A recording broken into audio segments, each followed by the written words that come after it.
Research from the B2B agency Allen in the UK states that the majority of UK business leaders think that most B2B marketing is not fit for purpose and they'd like to see a different approach. In their survey, 82% said they find B2B marketing boring and repetitive. The C-suite is looking for a move away from traditional product-led marketing towards an approach that embraces emotions to drive B2B buying behavior. Hi, I'm your host, Connor Byrne, and welcome back to That's What I Call Marketing. Today, I'm joined by somebody who's going to help us with all of this. It's the Global Head of Research at the LinkedIn B2B Institute, Jon Lombardo. In his role, Jon researches how brand marketing contributes to cash flows and brings an outside-in approach to marketing, looking to apply mental models from other disciplines to marketing. Prior to LinkedIn, Jon led GE's Social Media Center of Excellence, where he focused on commercial efforts across major social platforms. Today, we chat about Jon's path to LinkedIn, which includes going via China and how the B2B Institute was established, how B2B marketers can get more status, influence, and budget, and think about how to build a case for brand building like brand building itself. So play the long term. We also talk about where to start with all the research that is available from the B2B Institute. We discuss how there seems to be more agreement in marketing academia, but there's still a job to be done to filter all of this down to all practitioners. So let's get into it. Jon, thank you for joining me on That's What I Call Marketing. Great to have you here. Yeah, thank you for having me, Connor. It's an honor.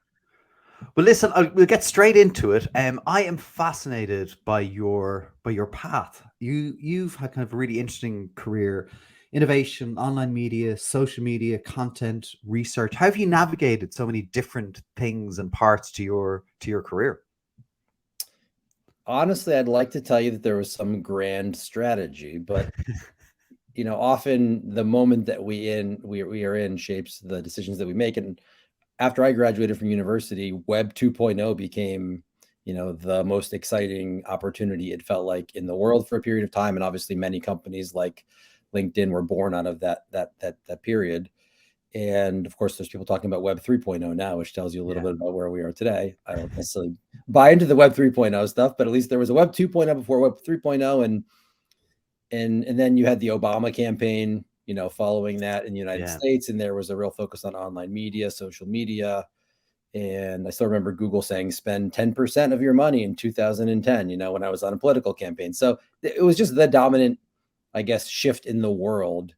And you kind of have to, or like, let's consider it a wave. You have to kind of ride those waves, it feels like, to be successful. That's where the opportunities are created. So honestly, I graduated. I went and lived in China for a while. I started a Web 2.0 company with a friend of mine. We got very interested in Web 2.0 and kind of the social networking world. That led me to a political campaign where social media had become an important way to market a candidate. And then ultimately ended up at GE, starting in B2B, their first ever social media presence. Obviously that was a big deal for a very big, storied American company. And then got to LinkedIn. So, I'd like to say like I knew it would happen and I predicted it and I invested in it, but it kind of happened to me. And maybe I was lucky enough or smart enough to know that I should continue with it. Yeah, that's great. Well, look, I started in hotels, so there's, don't talk to me about a weird path. At least there was some linearity to your. Tell just a bit about China. How did you end up in China setting up a company? It's another one where I would like to say, wow, I thought really far ahead and I knew that it was going to be an enormous economy. But honestly, I was going to a school. I was taking Spanish. They offered Chinese. I thought that seems like an interesting opportunity. I took the Chinese course. And I think for many people, what happens is you have a professor, or a teacher that really impacts you and changes your life in some way. And I had a really great professor. We got along incredibly well. And I ended up through that going and living in China, actually as a 17-year-old in Beijing for 6 months. And I ended up living in China for, I think, 5 consecutive years after I graduated from university in Beijing and Nanjing and in Shanghai, and made a bunch of friends, as you often do in the expat community, and had a bunch of wonderful experiences, including working in finance for a bit, and then also working to start this company in Web 2.0. That's incredible. Yeah. And it is interesting, kind of those people that have that kind of impact on your life and where it takes you. Yeah. Bring me to the moment in LinkedIn where there was a conversation about setting up the B2B Institute. I'm kind of trying to paint the picture of you kind of saying this is a thing we should do. Yeah, I mean, I'm sure it isn't quite this simple, but I can trace it to a request that came from OMD. They said, listen, you're the biggest B2B platform. You should have some ideas on trends in B2B. You know, our agency and our clients want to understand what the trends are in B2B today. LinkedIn, you should have those ideas. We didn't have anything quite formal like that, but I ended up putting together with another gentleman who you may know, Peter Weinberg, putting together Yeah. this B2B trends presentation. I believe I gave it first in New York. They were like, hey, we really like this. Why don't you go do it in Chicago? We went and did it in Chicago. Then they were like, hey, can you do it in Miami? And I couldn't do it, but Peter went and did it in Miami. And it turned out that the same content in Chicago and in New York and Miami was incredibly appealing. And they asked us to go to San Francisco. We ended up taking it to London and Singapore. And it was just the kind of thing where you sometimes have to just recognize a good idea. And you mostly recognize it because it appears to the success replicates or generalizes in different Yeah. markets and for different audiences and for different companies. And so that was just an instance where if you were talking Silicon Valley speak, they would say that they pulled the product out of you. They pulled the Okay. narrative out of us. And then they liked the narrative. We had a bit of narrative market fit, let's call it.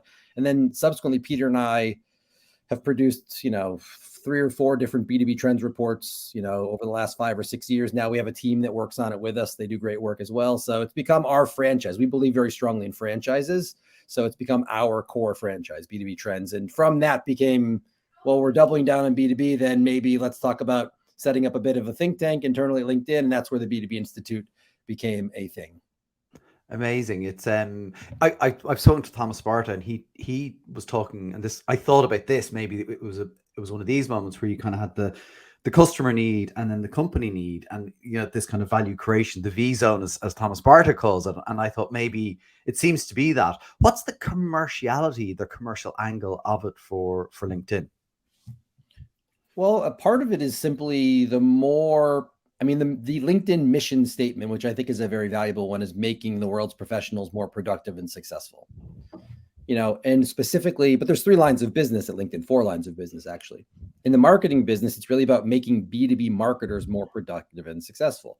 The more productive and successful they are at articulating the value that marketing creates for the broader firm across hiring, marketing, selling, financing, all these different things, the more budget B2B marketers will get, the more money ultimately LinkedIn as the dominant player in B2B will make. So it's a bit of a rising tide lifts all boats situation. That's primarily or generally how LinkedIn makes money from a lot of the work that we do. Right. We do have a very specific program, though, we call B2B Edge, because we're very focused on giving, advertising is a competitive sport, of course, right? There are cancellation effects. If you market and I market, we cancel each other out. If I market more than you do, then I likely assume my creative is any good and have good media, I'm gonna gain market share. So we try to put our partners through a program called B2B Edge, which gives them an edge in the marketplace. And the 4 things we focus on are strategy, creative, distribution, and measurement. And increasingly, there's a sales and marketing alignment program that we're thinking about putting together as well. So that's kind of like generally everyone gets smarter, B2B makes more money, has more influence, we do well. Specifically, we have these modules we put, customers that are excited about kind of being on the edge through. Okay. Yeah. It is, because it is interesting. Like with these things, like recently we've obviously seen the CMO club with Salesforce has been discontinued. Like that seemed like it was a great initiative and it was a brilliant thing to have. But obviously, clearly in the environment that we're all operating in, Salesforce made a decision that it wasn't commercially viable anymore for them to run this. But obviously, you're proving and have proven the commercial value of the B2B Institute within LinkedIn. Yeah. And we do it our business is primarily a lead generation business. But the work that we do is actually focused on, what you would call brand building if you were P&G or Unilever. What I often call brand advertising. What the C-suite probably needs it to be called demand creation, because the C-suite thinks in economic terms. So supply and demand, I think, is the right mental model for them. And then brand advertising becomes about demand creation, and lead generation becomes about demand capture. And then there are ways that you invest, obviously, in demand creation, demand capture. But yeah, we do a very different thing to what the rest of LinkedIn does, let's call it collectively. So that there's a harmony in that. There's a division of labor, to go to Adam Smith in 1776. But interesting now you talk about the brand building, because I think that is a fundamental thing that the Institute believes, that brand building is the single greatest marketing investment. I don't want to overstate that if I Absolutely.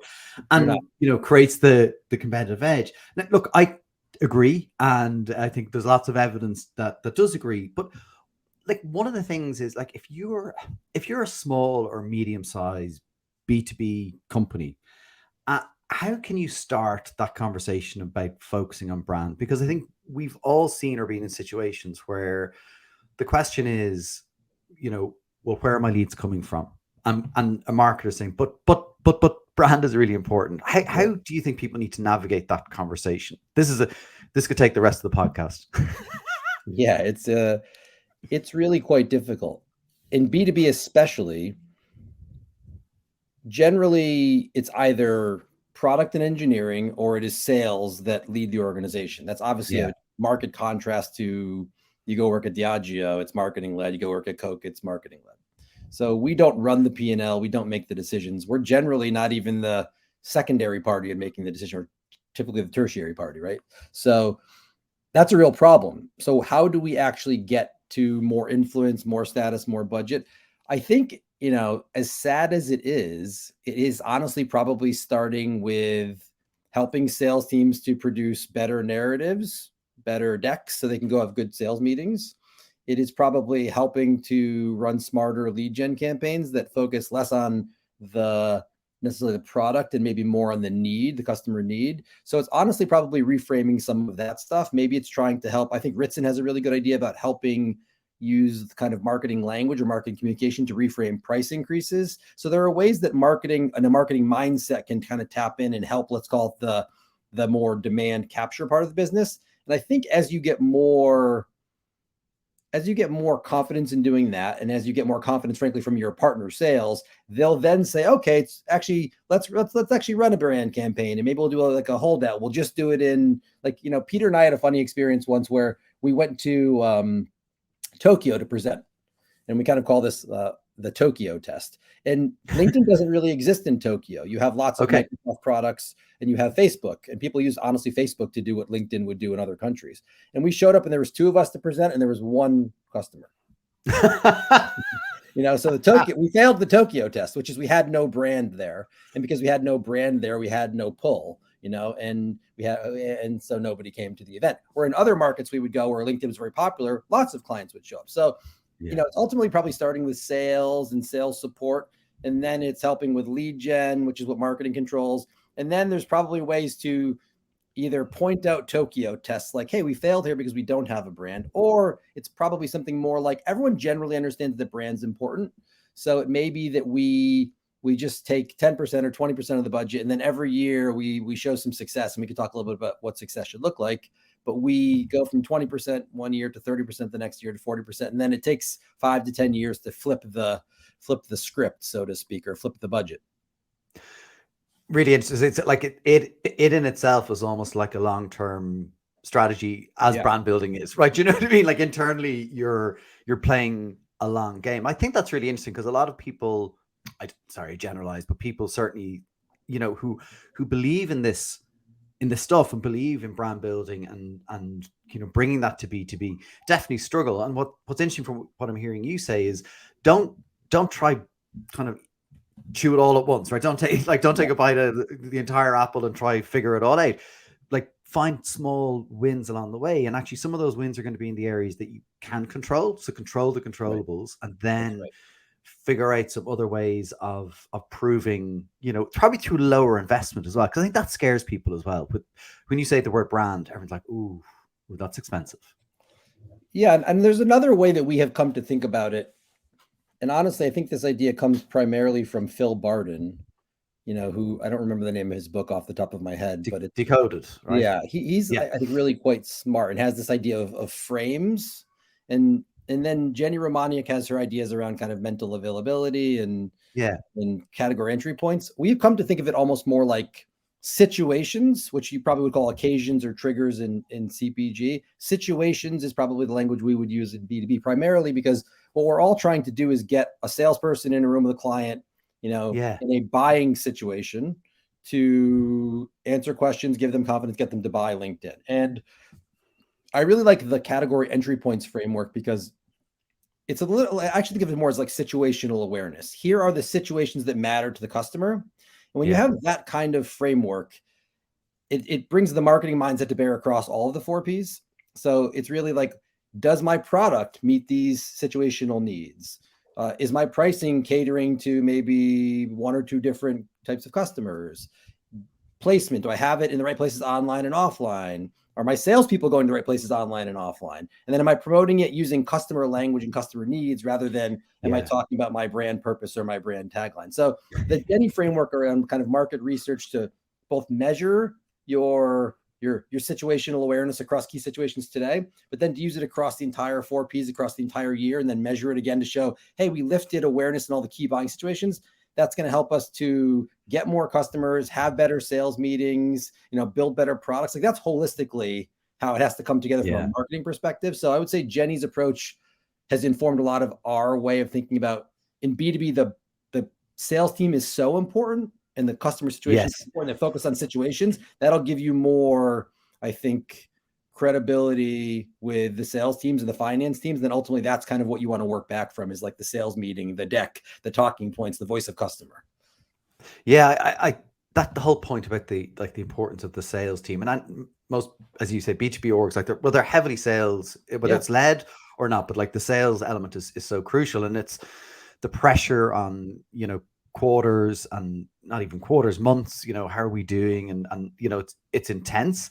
And for me, when I got closer to sales, I started to understand their world better. Right, like I was in marketing, I was in agencies, and then I was kind of more working on like tests, but also then brand work. And it was a little bit removed, I think, from the commerciality of the business. And then I started to understand the sales world. I sat in the sales leader meeting on a Friday morning where he'd go around the table and go, give me the update, give me the update. And that pressure, I was like, oh, well, this is different. And then I think from a marketing perspective, that allows you think differently about their world. And then also communicate what you're doing to help sales, not as kind of I don't love the word support function, because I think that has, that kind of be dangerous territory to enter into, but just how you kind of set yourselves up to be successful in those situations is really interesting. And I want to move on to some of the work that you have on the site. Like if you go on to and just Google B2B Institute, you will find where you need to go, and there's a wealth of information, right? And I was going back looking over it, and I've been lucky to read a lot of it previously. But if I went to that today as a B2B marketer who hasn't used the B2B Institute, where would you recommend I start? If I was a new B2B marketer, I would honestly go read our How Brands Grow in B2B series. To me, it's among the kinds of people that are going to listen to this podcast. It's incredibly trite, for somebody to say, go read How Brands Grow. But we are not the customer, and the people that are listening to this podcast are not the marketer.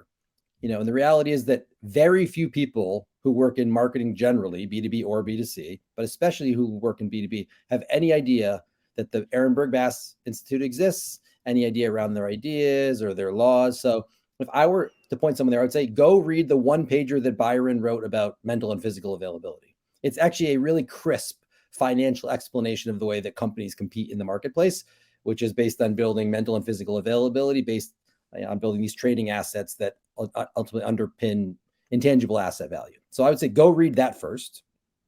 I would say the second thing you should do is go read the 95-5 rule by John Dawes, because again, it's not just saying, okay, mental and physical availability matter. It's now allowing you to understand like, well, which one is more important, and the sequence is important, which one comes first. And John does a great job explaining that most people are not in market today. And so it's primarily a job of building mental availability. And at some point it does become about physical availability, but there's some way to balance the two and sequence the two. So I'd probably read that. And then if you want to go from like, that's the 101 stuff, then you can get into Jenny Romaniuk stuff, which I think is more the 201. I would read the stuff on category entry points, because that to me is just wonderful thinking around like how you should do really good market research that is much more holistic and much more customer focused, right? It's like, here are all the W's, and not just the whole process of identifying them, but prioritizing them and investing in them. And it really gives you the marketing mindset. And that can help you talk to your product teams about what you're learning from the customer, talk to your pricing teams, talk to your sales team. So I would say, go through that curriculum And there's plenty of laws of growth stuff in there as well that you should read too. But I would say, to me, you read mental and physical availability, you read 95-5 rule, and you read category entry points, and you have, I think, an extraordinary start to all of the right ideas.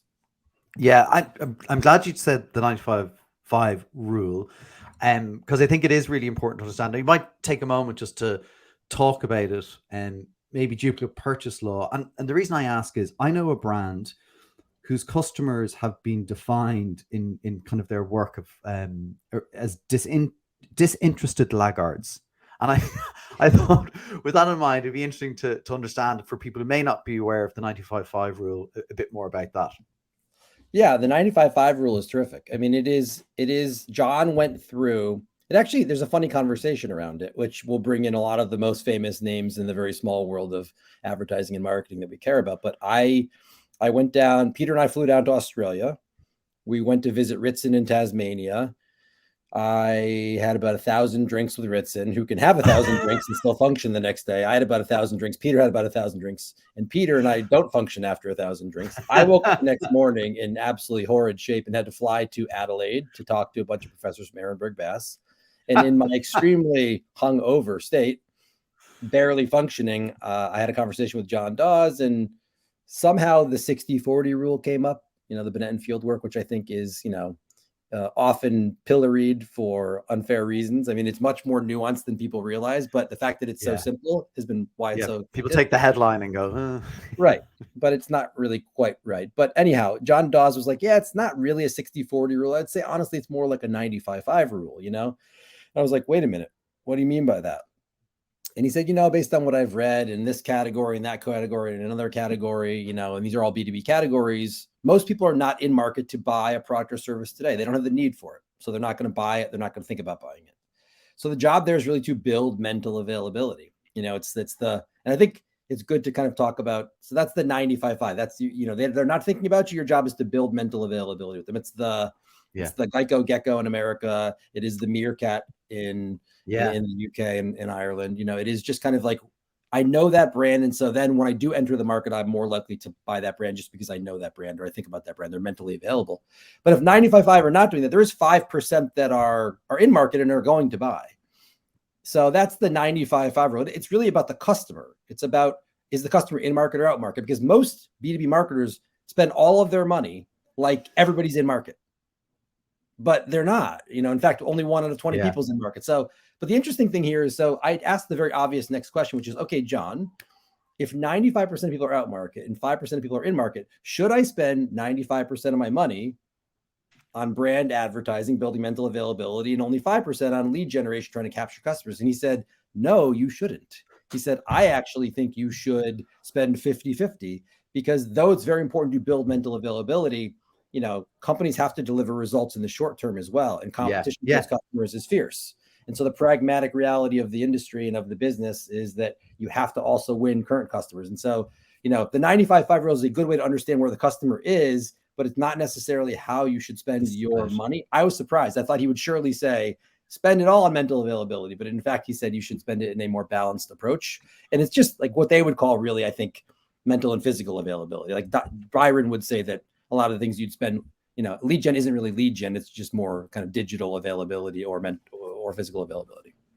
Yeah. I mean, I think that is because you're thinking about all the buyers in your category, and you need to make sure they're aware. And again, when I think about the smaller, medium-sized B2B companies that are kind of thinking, well, I don't have a huge budget, and I have to go. I specifically know one where they're trying to operate in 3 markets with a really small marketing budget, and the pressure's on leads. But the marketing leader there is kind of saying, I believe in the brand building. And so that's a real struggle to articulate that and change the behavior of the leadership to say, yes, we're willing to invest in time. And maybe go back to that earlier point of trying some small things first to prove the point. Have you any examples of, or can you think as top of your head, of course, but any examples of companies of that kind of smaller size that have done maybe smaller brand building things that have worked? Not obviously Geico Gecko is a wonderful example, but any kind of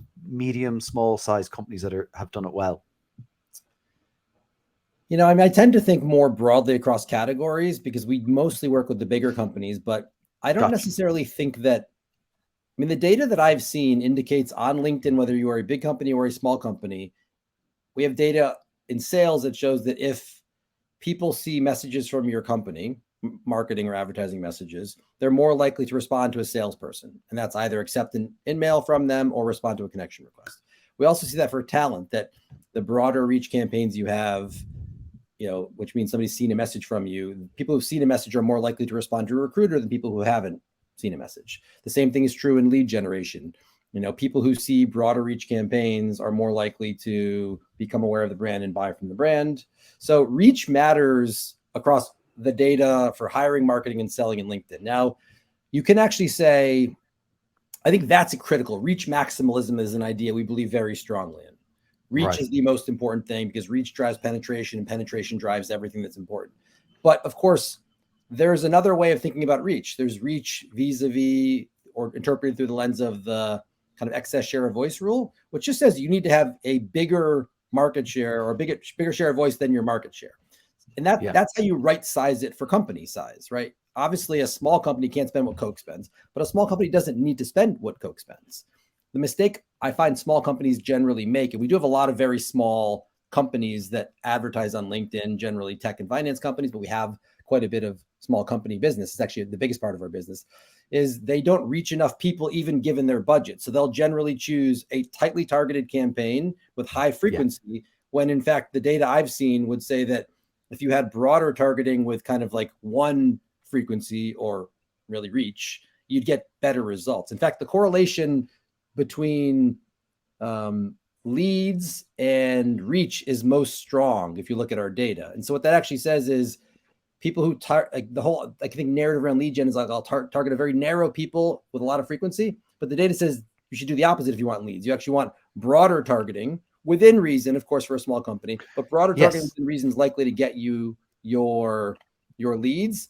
And I think if you ultimately pair that broader targeting, even within lead gen, with slightly broad targeting for brand building, the Binet and Field idea of 60-40, or what we call kind of like people who haven't seen it as a cold member or a cold lead, and then people who haven't seen a message as a warm lead, that combination, ultimately, I've seen in our data, big or small, produces the best outcomes.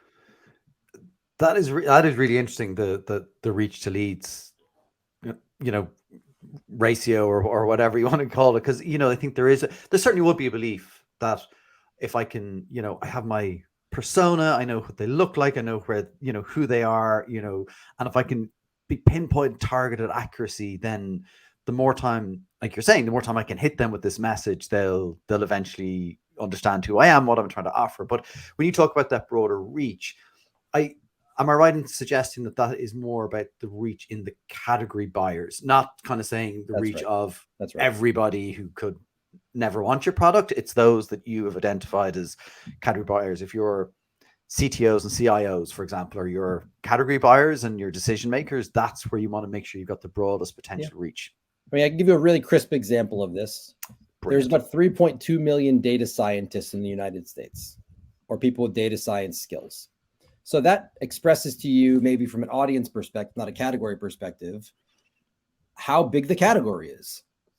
Now, you should think about reaching as many of the 3.2 million people as you can. And that requires a very different type of bidding on LinkedIn. I mean, this is a tactical point, but I think a useful one. If you bid using the brand awareness objective, it'll allow you to optimize for unique reach, which means you'll get as much reach as you can against that category or universe of 3.2 million buyers. So that will optimize for as much of that reach as you can. If you do what most people do, which is you optimize or you bid on a CPC basis using the lead gen objective, it's going to show the ad to people who are most likely to click. That's a very narrow population, and it's going to keep on showing them ads frequently. And so one is broader, not broader with reach, and one is tighter with targeting. And the reality is that, companies are far too narrow. Like they generally don't reach more than 2, 3, 4% of a category. I mean, that's comical when you tell somebody from CPC, they're like, what? You're saying in a given month, people don't reach more than 2, 3, 4% of their entire audience with their media. And, if you go to a big company, I hired a woman who works for us now named Kate Newstead, who's absolutely brilliant, worked at Ehrenberg Bass, did a lot of work at a lot of the big CPG firms. And she couldn't believe it when she saw how little reach most of these companies get, because she comes from Coty and Mars, where they're trying to reach, Reach. you know, 30, 40, 50% of the category every month. And then they're making sure they reach everybody in the category, you know, over the course of the year. And that just doesn't really happen in B2B. So it's interesting.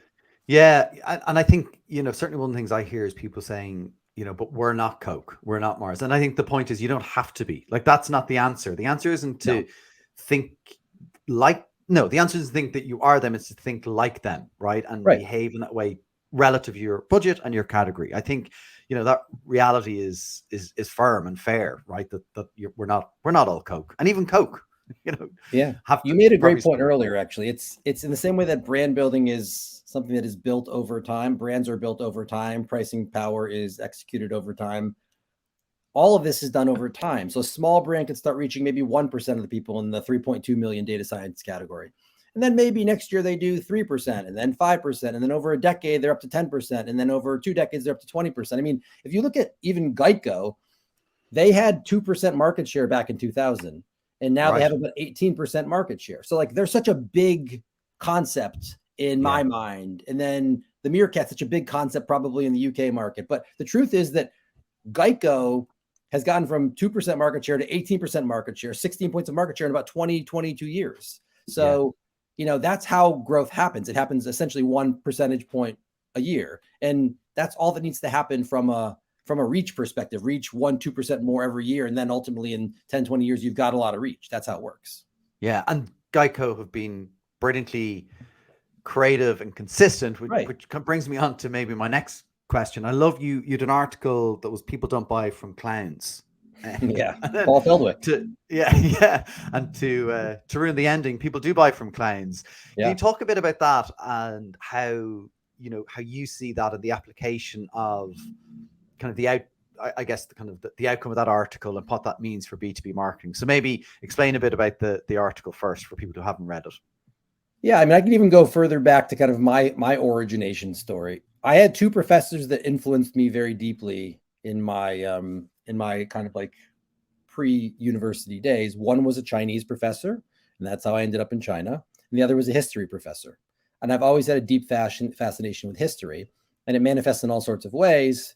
In the last 5 or 10 years, it has manifested in, I'm very curious about advertising history. And I think if you care about advertising history, and everybody should care about history so we can not repeat the mistakes of our forebears, then you have to read Paul Feldwick. And Paul Feldwick has written 2 tremendous books.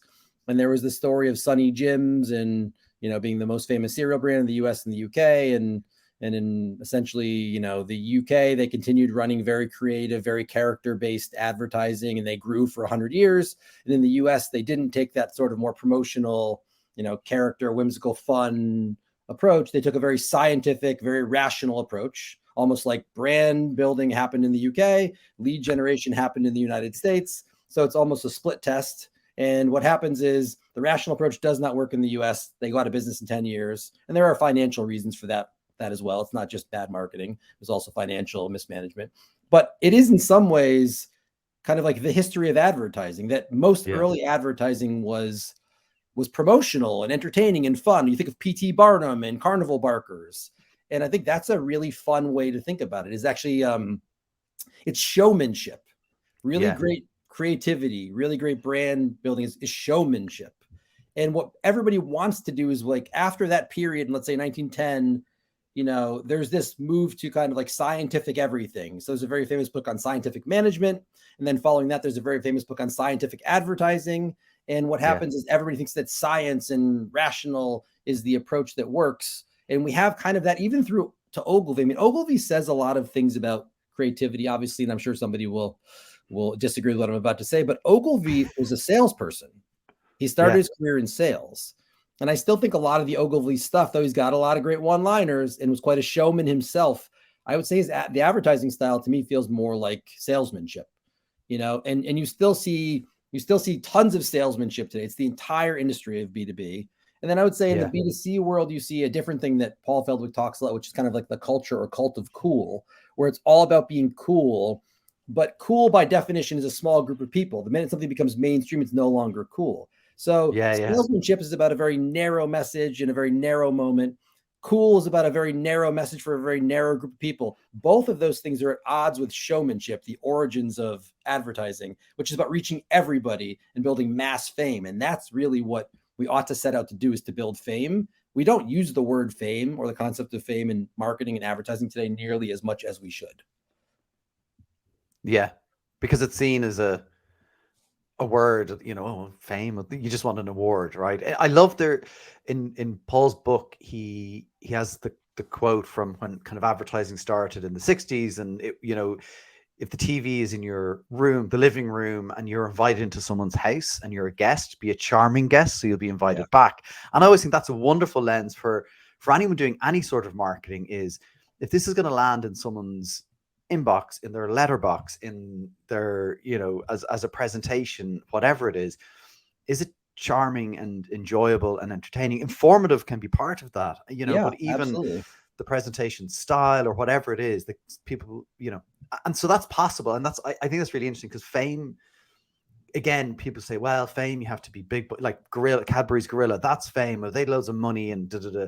Yes, but that's not, you can create fame in other ways, and there's ways of you creating work that's, you know, entertaining, enjoyable, you know, all those sort of things. So yeah, and fame is mostly built over time. Again, I mean, this is maybe the core point. It's consistency, it is creativity, and it is over time. I mean, time is the missing dimension in most of these conversations, you know.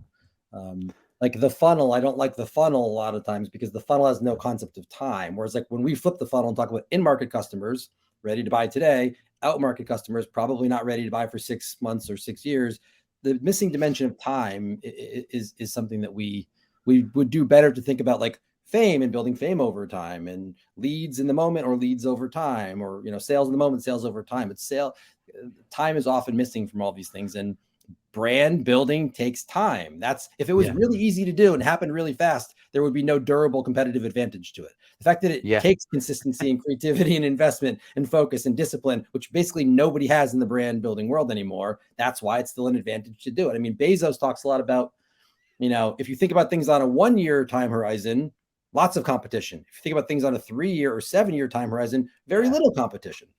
Yeah, it's it's kind of interesting to think about the funnel, because I always think like the funnel is based on a funnel which is used for timing things often, and we lose the whole concept of time in a funnel. It's fascinating. Yeah, I do think it's also really a sales funnel. point. It's originally a sales funnel. It's not originally a marketing funnel. You know, lots of these ideas are like one-to-one traveling salesman, door-to-door salesman. Yeah, and I do think the point, you know, that you make is really valid, that you have to be consistent, and consistency doesn't mean boring either. Again, you know, the David Taylor and the brand gym call it fresh consistency, and there's brilliant examples of brands that do fresh consistency. They actually use James Bond as an example of a franchise that does fresh consistency wonderfully well. And again, none of us own those, you know, big movie budgets, but I think you can think about, you know, how your brand shows up. Is it consistent? You know, is it does it stand out? You know, because a lot of, again, you look at our space, there's a lot of blue, right? And you know, so but what are the things you can do that can stand out? One of the other things I wanted to ask you about is the concept of performance branding. Now, is this a twist on Gary V's brand performance? Which I think he calls it create content at volume and at the audience's side, or is it different? I honestly didn't know. I didn't know that Gary V had the phrase brand performance. I generally like portmanteaus. I'm not crazy about that one.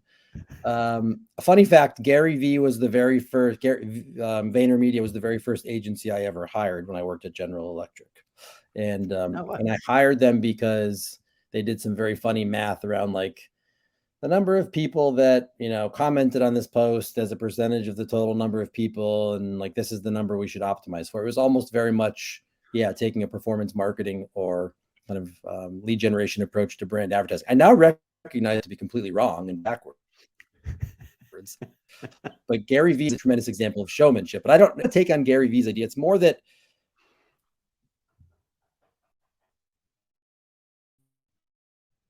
sadly, people outside LinkedIn, and we talked to lots of CMOs of very big and very small alike, you know, companies in tech and finance and manufacturing and education. People in the C-suite really don't like the word brand. And so this was an effort to try to be more, because brand sounds like an art project. It doesn't sound like a commercial opportunity. It doesn't sound like it's going to generate cash flows. It doesn't sound like it's money wise listed. So the core idea is we have recognized this importance, or the importance of speaking more financially about marketing. I mean, a gentleman who I deeply respect named Chris Burgrave has a book called Marketing is Business is Finance. And the point is, like, great marketing is just about managing your P&L and managing your balance sheet to make more money durably over time and outperform the market, right? That's kind of the idea. And he talks a lot about pricing power as being the primary way that marketers can measure that and grow that. But Chris has also done a lot of work on this idea called the marketing finance interface.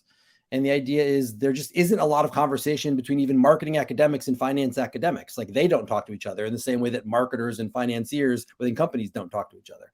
But clearly, if B2B marketers and marketers in general are going to be successful, we have to do a better job understanding how to talk about the performance of brand building or brand assets in delivering financial outcomes. So that idea is that we're trying to kind of pull together marketing and finance, and we care a lot about brand building. So, and the idea of performance marketing isn't wrong in name, but it's wrong in execution. Like, it's not just about a specific type of marketing delivering performance, which is lead gen, and brand not performing, right? Because it's actually saying, like, brand doesn't perform, this stuff performs.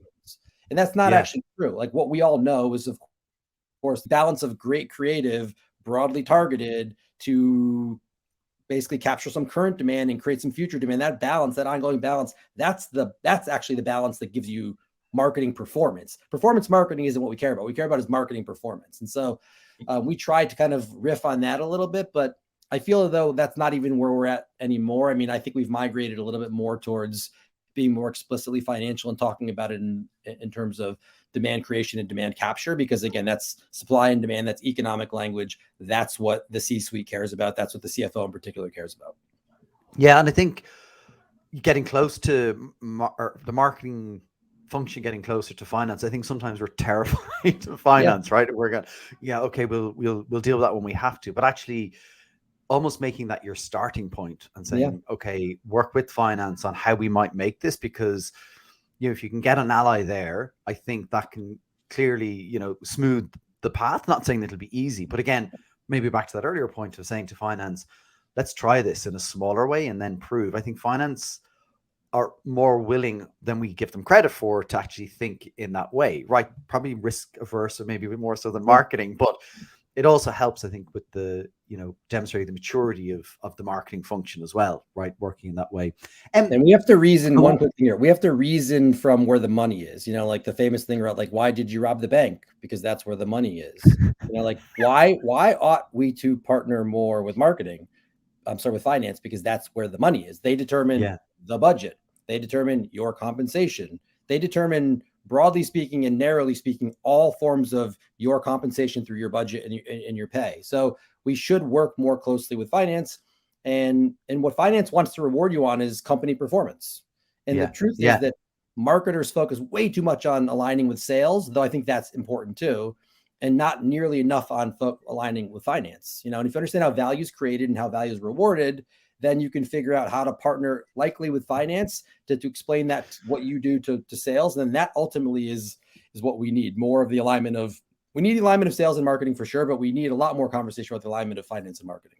Yeah, I actually see it as kind of the three-legged stool, to be honest with you. And I talk about that a lot with people on my team, is that actually when the finance person in market, the head of sales in market, and the head of marketing in market are all in alignment, in agreement, and okay, there'll be, moments where they won't be, but when they're working together, then it's actually becomes a much easier path. Not that it will be easy, but it becomes easier because you're able to then start navigating each other's organizations, particularly in bigger complex orgs, but navigate that, but also speaking a different language. And so sales start to understand marketing better. And that's one of the big things I've learned, is that sales really didn't understand marketing. So helping that is brilliant. Finance start to understand marketing, and then you start to understand their world. And like, that's pretty powerful. And I've seen that work incredibly, incredibly well. So we have a fun data point for you. Actually, we looked at one point with Chris Burgrave, who used to be the global CMO of AB InBev. So, one of the 3 or 4 most important marketers in the world. in terms of, status and budget and profile. We looked at how many people from finance work in sales and marketing. We looked at how many people in marketing work in sales or finance. We look at how many people in sales work in marketing or in finance, just to kind of get to your point, like these three cohorts, these three constituencies, like how much exposure do they have working in the other parts of the business? And they don't. I mean, I think, there's no more than 8% of people in any of those three cohorts that have spent time in sales or finance or marketing or sales. So these groups, just like in the academic world, the marketing professors and the finance professors don't talk. In the practical world, they don't talk either. So there needs to be more conversation. I know that does happen at the big CPG firms, but it does not really, for all intents and purposes, happen in any meaningful way, at least in my experience in the world of B2B. Speaking of that, because I know some of the, you're working on research, and I know you've partnered with some of the, the big players, but I know you're starting to work on some of your own research as well. Is that something you're working on, kind of working with finance research and marketing research and trying to pull the two together?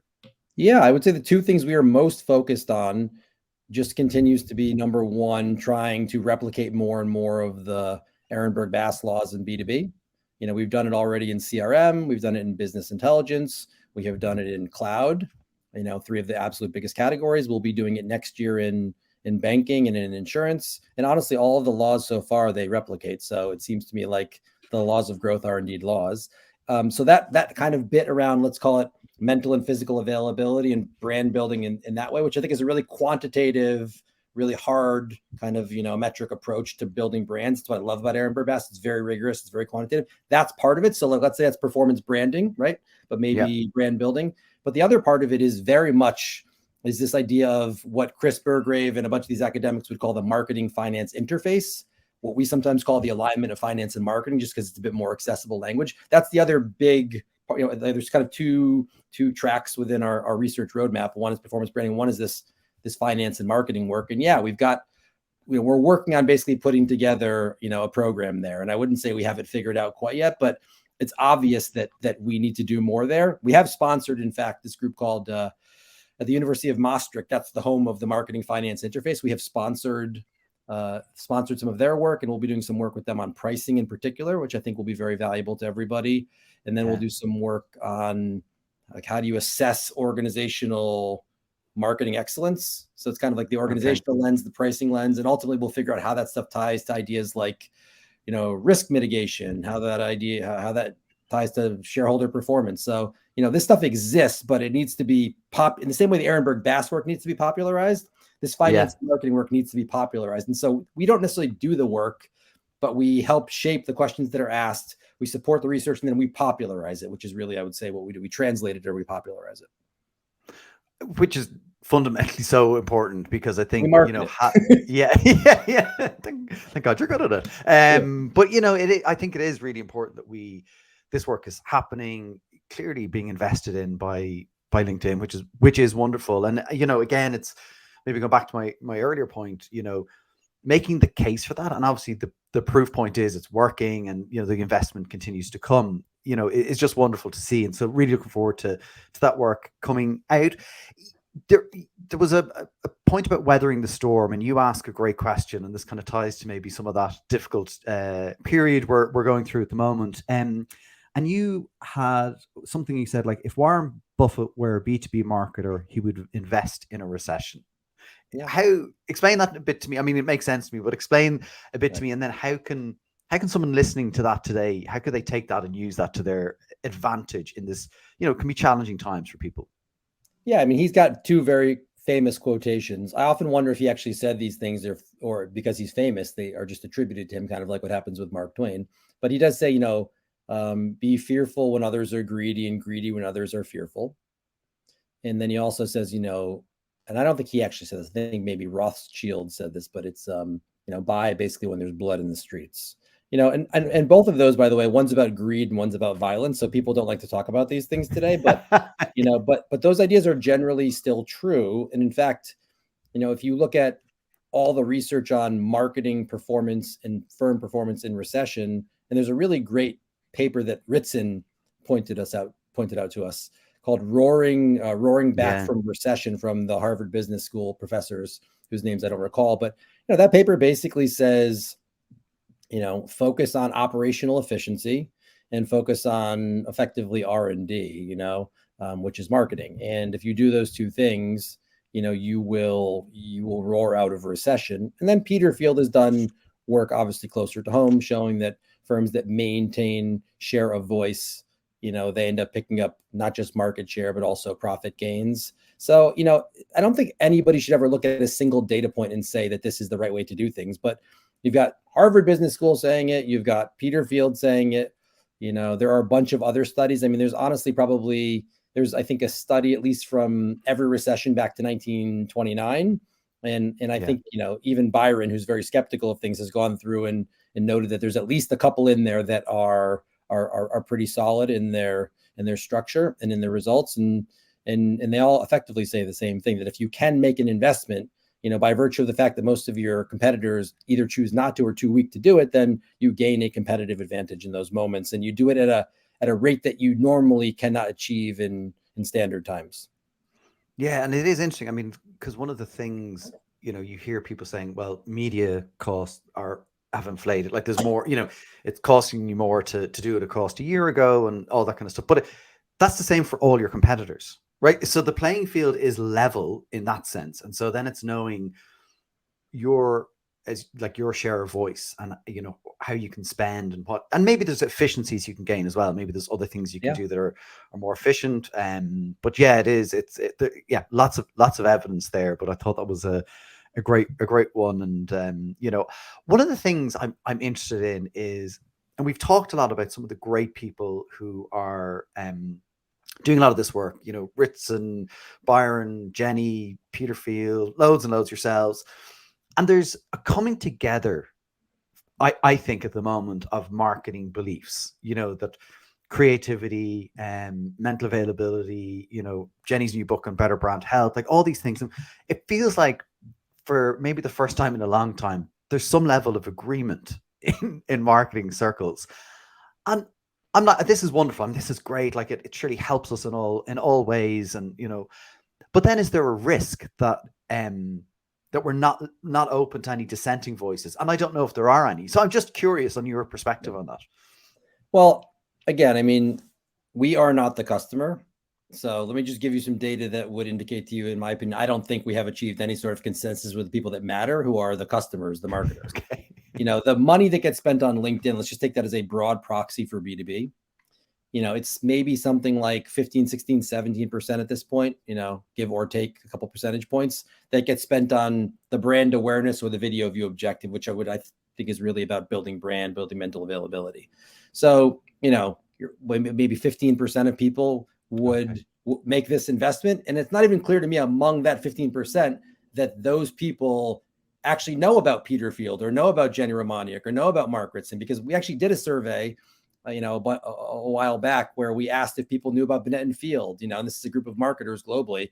And I think 40% of people had heard of Binet and Field. And the truth is, a lot of those people probably said they've heard of them because they wanted to be seen as being smart, not because they've actually heard of them. So if 15% of people, let's say globally, invest in brand advertising, I would say maybe 20% of those people know about the people you just referenced. And so maybe that's 3% of people actually, so we can sometimes think because we all know it and we all like it and we all respect it and we all invest in it, that's consensus. But in fact, that's, I think, maybe 3% of people, and the other 97% of people still have yet to learn about these ideas and yet to join the revolution. So there's still, okay, that's great, because that is interesting, because I sometimes worry genuinely that there's is there just an echo chamber and I'm sitting in it because I'm reading this, I believe it, I've seen it. So that's, I think the other thing is I've seen the evidence of this, in a lot of examples. I think particularly for me, I've seen that in Germany, like where we invest in brand in the long term and it has made significant gains, like just phenomenal, right? So I've seen it, I believe it. But yeah, I kind of was like, well, am I missing the other angle? Is there? But you're kind of saying this is still the angle that even take your German example. If everybody was doing it, there would be a cancellation effect and there would be no gain. You're growing because you're doing it. Other people aren't doing it. That means that's why you're growing, right? That's why you're making a gain. I mean, there could be other reasons, of course, too, but a simple analysis would say, there's an edge there. Investing in brand is an edge. It's an enormous business tool. I mean, obviously we both believe that, but I don't think most people in Germany are investing in that way, doing that. And that's why you see the advantage that you've achieved. Amazing. So for people who want to find out more about the B2B Institute, again, there is a web URL, but just Google B2B Institute. There is so much information there, like honestly phenomenal. And thanks for the recommendations earlier on about, where people should start off. And then you mentioned the Edge, B2B Edge program. How does that operate? Is that kind of for customers who are ready to engage deeper? Can you explain that one to me a little bit more? Yeah, I mean, we pitch a lot of customers and say, I mean, the general take on that is we don't think people do strategy right. We don't think people do creative right. We don't think people do distribution right. We don't think people do measurement right. And we have a way that we think, is rooted a lot in, many of the names, the thinking of many of the names that have been referenced today. But we think there's a better or different or opposite way to do it that'll give you an edge in the market. And so customers can come to us and we'll talk to them about that. And then they can choose to buy the entire program, or they can say, I just want help with strategy, segmentation, targeting, positioning, or I just need help with measurement. In particular, brand measurement is very thorny. How do I do that? So we can help them across all of that. Or we can help them across just one part of it. But, it's rooted in, there's a different way of thinking that I would say is still contrarian, not consensus. Yeah. And if you want to use that contrarian and right approach to get an edge in the marketplace, this is the right program for you. And we've done it for probably 100+ customers globally at this point. But, LinkedIn has 1 million+ customers, maybe 2 million customers, something like that. So, we that also shows you how early everything is. Amazing. And I guess, with that then will come a ton of learnings, over time as well. Thinking about this is all about over time, and so that's only going to get, I guess, prove more of the principles that you're advocating, and then kind of make that even stronger. And so that's incredible. It's incredible amount of work that's happening. So, Jon, thanks so much for spending time with me today. I was really looking forward to it and really enjoyed our conversation. Thanks so much. Yeah, thank you for having me. I hope we can get a pint of Guinness in Dublin at some point.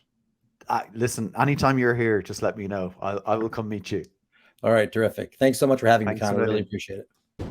From a distance, I have looked at, read, and used so much of the B2B Institute's work to help me out. So it really was a treat to chat to Jon today. I think the ability of Jon and his team to take complexity and make it usable and applicable to the real world of marketers is so incredibly helpful. And as you could tell, I was trying to figure out how smaller brands with smaller budgets can apply these principles. Sometimes I think we get overwhelmed when we hear how this works for Salesforce or other big B2B companies. And we think, well, of course it does. They have the big budgets. But I think Jon was able to provide some really practical and useful advice to anyone listening today on where to start. If you search B2B Institute, you will find all their research, and it is all free. So if you haven't read it and you're a B2B marketer, or honestly any marketer, block out some great learning time on your calendar. So that is it for this episode. Thanks so much for listening to That's What I Call Marketing. If you did enjoy it, please do share and add comments with your feedback. You can get in touch and find all previous episodes on that'swhatIcallmarketing.com, or follow us on Instagram on That's What I Call Marketing, on Twitter at @that's_marketing, and now you can watch our episodes back on YouTube. You guessed it, That's What I Call Marketing. For me, Conor Byrne, until the next episode, take care.